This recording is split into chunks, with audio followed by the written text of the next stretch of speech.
Mire, hay una presión política de sectores importantes, tanto en el Partido Nacional como en otros sectores de la sociedad, derivados de las acciones que recientemente se han presentado y otras que se presentarán en el corto plazo contra diputados y políticos vinculados al Partido Nacional. El Acuerdo de Cartagena no es una ley, tampoco es un tratado, es un acuerdo político.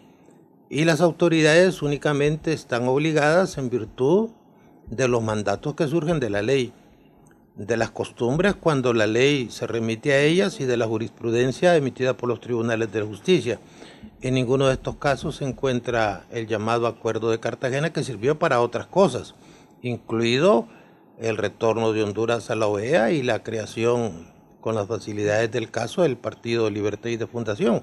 Recuerde que en esas condiciones se hizo también unificación democrática, pero de esta situación, de este arreglo político, a que en base a un acuerdo hecho por políticos, sin el aval del Congreso de la República, se pretenda generar niveles de impunidad, pues hay una enorme distancia. Recuerde usted que inclusive cuando se presenta un proyecto de amnistía en el Congreso Nacional durante la presidencia de el abogado Saavedra, en uno de sus artículos claramente, al igual que en el Acuerdo de Cartagena, se establece que esto no comprende delitos de malversación de caudales públicos, de enriquecimiento ilícito o cualquier otro relacionado con actos de corrupción.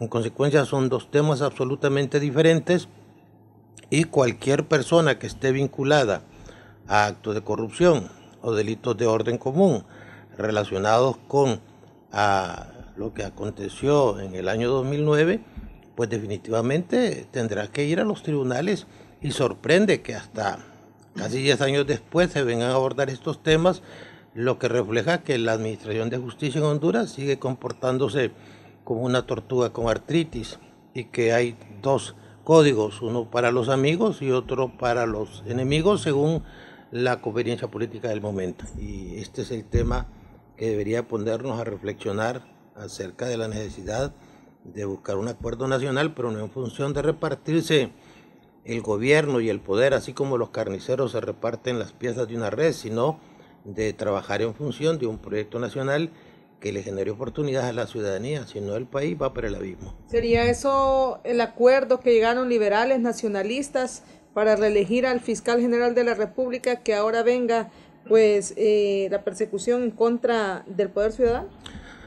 Mire, esto hay que ser ingenuo para no entender que el candidato del presidente Hernández, que sigue manteniendo un control casi absoluto en los otros poderes del Estado, siempre se inclinó por el lado del abogado Chinchilla. Es decir, el ridículo del tamaño del Cristo del Picacho, el que hizo esa junta proponente, que andaba quedando bien con el poder establecido, pero que al final ni siquiera fue tomada en cuenta su propuesta. Se violentó también la ley en esta elección, y este costo político que siempre se tiene que pagar tiene como motivación el hecho de que la Fiscalía, como antes expresé, al igual que el Poder Judicial, son instrumentos de dominación política. Entonces hoy se dan condiciones complejas en el país donde ya no hay amigos ni enemigos permanentes. Aquí es sálvese quien pueda.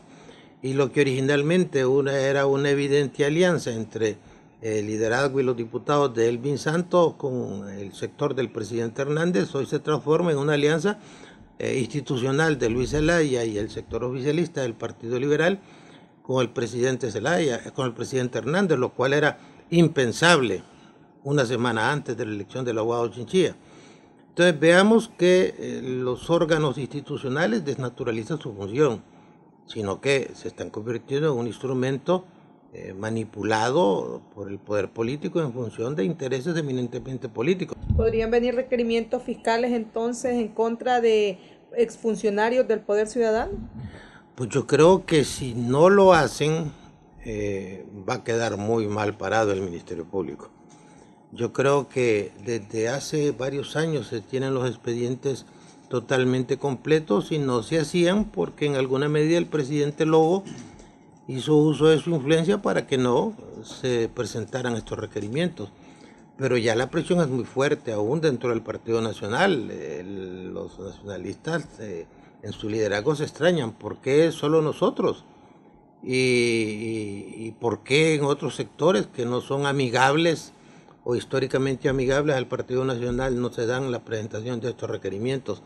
Y si no se hacen estas acusaciones, pues se van a deslegitimar totalmente las acciones legales que se interpongan contra nacionalistas. Yo creo que hay mucha presión y que hoy, bajo ese esquema del sálvese quien pueda, las alianzas, los principios, los acuerdos pasan a segundo nivel. ¿Y por eso es el temor del expresidente Zelaya, creo?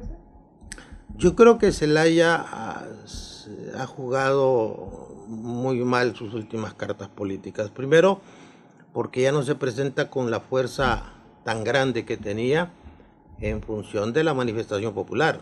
Es decir, hoy el presidente Zelaya no es respetable como una fuerza política callejera, con una fuerza con capacidad de movilización, y esa era su fuerza. Es decir, la oposición no tiene ni autoridad moral ni capacidad de propuesta. Es decir, en otras condiciones, con lo que ha pasado en la acusación que presentó el Ministerio Público en el caso Pandora, la oposición estuviera todos los días reclamando y hablando de ese tema. La oposición está muy callada. ¿Por qué? Porque sabe que tienen el techo de vidrio y sabe que los expedientes contra ellos están listos en el Ministerio Público y andan procurando un arreglo de naturaleza política para no ser enjuiciados. Pero esto es muy difícil porque también hay presión por parte de círculos cercanos al presidente, que es el que tiene el naipe en la mano, y le dicen, mire, ¿por qué solo nosotros? ¿Por qué no legitima su gobierno y le da una imagen de que estamos haciendo un combate a la corrupción serio, poniendo también en los tribunales a aquellos que en algún momento hicieron algo indebido? Porque aquí no hay hondureño que crea que los señores del Poder Ciudadano fueron niños de doctrina.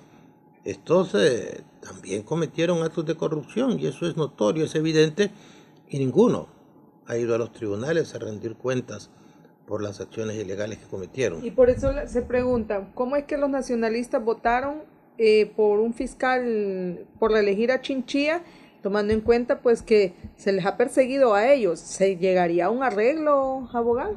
Seguramente el abogado Chinchilla no hubiera sacado ni 10 votos de la bancada nacionalista, porque ellos se sentían agredidos y perseguidos por Chinchilla, especialmente por los esfuerzos y por las maniobras que hicieron para ponerlo estirando la ley y a veces quebrantando la ley en ese cargo. Y esto no generó la lógica compensación que debieron haber tenido. Es decir, a los nacionalistas los han tratado muy, pero muy mal. Y en ese sentido, creemos que al final van a haber verdugos y van a haber víctimas, y van a haber víctimas que se van a volver verdugos. Es decir, todo esto va a terminar muy mal. Es decir, yo no... ¿Pero llegaría un arreglo con Chinchilla? Por supuesto. O sea, que no más persecución para los nacionalistas. No, definitivamente eso no depende de Chinchilla. Cuando llegue el embajador de Estados Unidos a la fiscalía, usted puede tener a Juan, a Pedro, a María, a cualquiera, y la opinión del poder real, que es el gobierno de Estados Unidos, se va a imponer. Por eso yo siento que era irrelevante quién quedara de fiscal, ¿va? Hubieran buscado un fiscal de carrera, un fiscal que hiciera su trabajo en lo posible con la delincuencia común y el crimen organizado, porque en lo político cualquier fiscal que llegue, al igual que cualquier presidente que llegue, va a hacer lo que le diga el gobierno de Estados Unidos, siempre y cuando ejerzan la presión adecuada.